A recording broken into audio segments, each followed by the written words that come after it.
the perfect.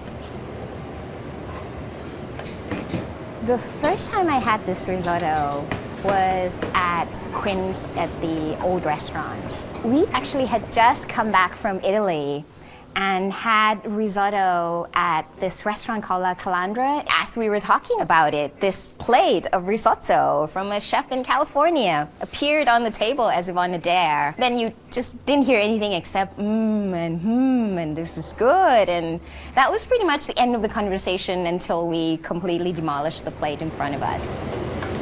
I made this dish. It was kind of an a la minute, last-minute decision to make. It was well received, so I started to fine-tune it.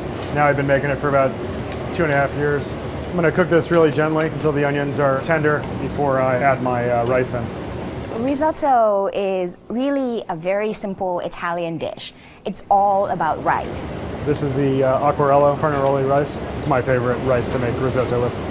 This is the tostatura phase, where I'm evenly coating the piece of rice with the onion and the butter. Amylopectic starch on the outer surface of the rice will start to break down and provide creaminess, whereas the amylose starch in the center, it's got a little bit of bite to it. I really want to cook the wine out. You don't want any bitterness to be added to the final dish.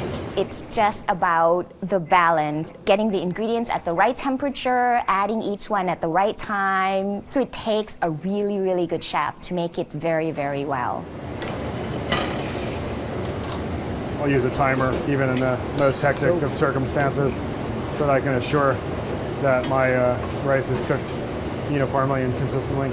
I just made a super light vegetable stock. I'm going to almost cook it till all the rice has absorbed the stock, and I'll add my next ladle. If you leave it a little bit too moist, you'll inevitably have a rice that won't have a gentle wave like a little ripple of the ocean. Today I'm thinking about putting a tiny bit of agretti, a little Italian green that has a little sourness to it. And I'm going to let the rice rest for about a minute.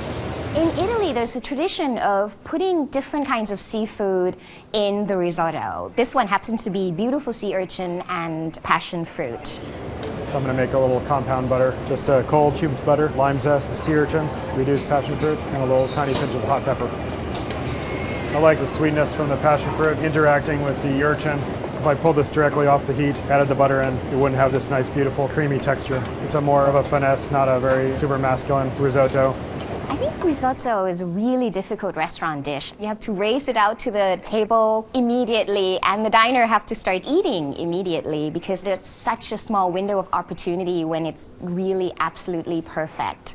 The rice is still toothsome, but it's definitely not undercooked. And you taste this brininess, little sweetness from the sea urchin, and you get this little spark of acidity from the passion fruit. It's just such a happy melange in your mouth. This dish has my heart.